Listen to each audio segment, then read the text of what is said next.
Chers amis, bonjour, Christ est ressuscité, alléluia. Nous sommes dans la joie de Pâques et c'est merveilleux de pouvoir partager ces moments avec vous, même à distance, qu'importe. Nous avons eu la joie, nous, prêtres, de nous retrouver ensemble samedi soir à la sortie de la vigile pour fêter le Seigneur et prendre un peu de champagne. Et puis la même chose de déjeuner dimanche et lundi midi avec tous ceux qui nous ont aidés pour mettre en place les messes en direct.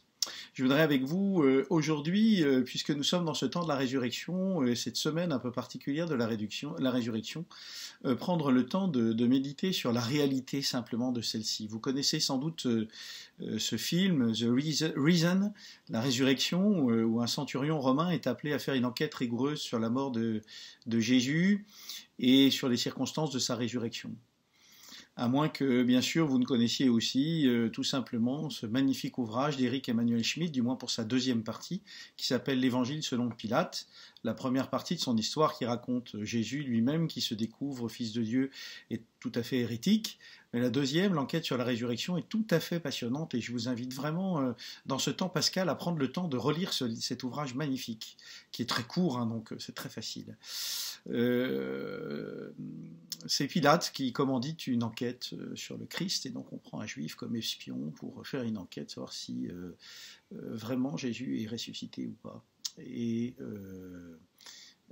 cela conduit d'étape en étape notre ami Pilate jusqu'au seuil de la foi et sa femme à la conversion. Voilà, le corps du Seigneur a disparu et là il n'y a que trois solutions.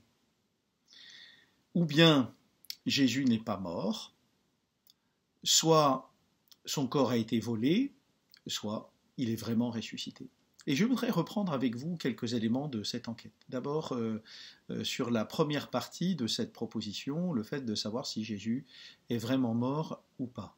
Vous savez que si on mène une enquête, nous avons plusieurs indices qui nous conduisent tous, comme un faisceau de preuves, jusqu'à la certitude de la mort du Christ.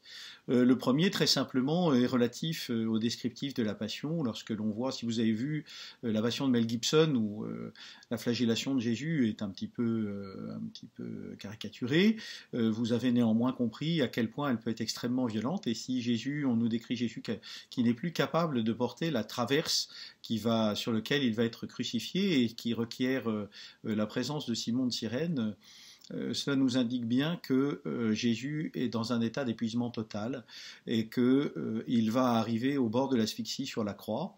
Il lui faudra tenir plusieurs heures, au moins 3, mais peut-être 4 et plus, sur cette croix. Il n'est pas envisageable que Jésus ait pu tenir après ce supplice qu'il avait subi. Vous savez qu'en général, quand on subissait le supplice de la flagellation, il n'y en avait pas d'autre qui pouvaient l'accompagner. Et là, on décide d'aller jusqu'au bout avec Jésus, ce qui n'arrive jamais, où on flagelle ou on crucifie, mais on ne fait pas les deux. Et donc, c'est déjà un premier indice très sérieux de l'inaptitude du corps du Christ à pouvoir supporter une telle épreuve. Le deuxième indice nous est donné par saint Jean qui nous dit que après que le centurion ait percé de sa lance, le soldat ait percé de sa lance Jésus par le côté, il en sortit du sang et de l'eau. Alors vous savez, les soldats romains ont une tactique très précise, ils font rentrer par le côté droit en dessous des poumons pour rentrer et atteindre jusqu'au cœur. Ce qui nous intéresse ici, c'est ce descriptif. Il en sortit du sang et de l'eau. Pourquoi ? Parce qu'à l'époque de Jésus, ça ne signifie rien. Mais aujourd'hui, ça signifie quelque chose. Ce mélange de sang et de liquide péricardique nous indique que la personne qui a été transpercée, si les deux substances sortent quasiment simultanément, c'est que cette personne, et voire peut-être même mélangée, cette personne est physiquement et mathématiquement morte. Voilà, mais c'est un détail qu'on ne connaît pas au temps de Jésus. Quand saint Jean évoque celui-ci, c'est juste pour nous rappeler le sang et l'eau, donc le signe du baptême, bien sûr. Et nous, au XXe siècle, nous avons la preuve que c'est une preuve médicale de la mort d'une personne. Enfin, il nous est dit que Jésus est déposé dans le tombeau et qu'on on laisse des aromates dans ce tombeau. Il est évident que à partir du moment où on laisse des aromates à l'intérieur d'un tombeau et que l'on scelle ce tombeau par une pierre, une personne ne peut mathématiquement pas, humainement pas, survivre pendant 24 heures, tout simplement parce que ces aromates produisent du CO2 qui fait que vous n'avez plus la possibilité de respirer, vous êtes simplement asphyxié.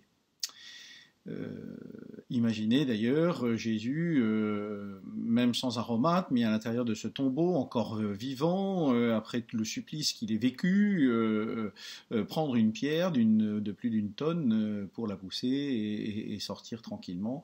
Ça n'aurait aucun sens.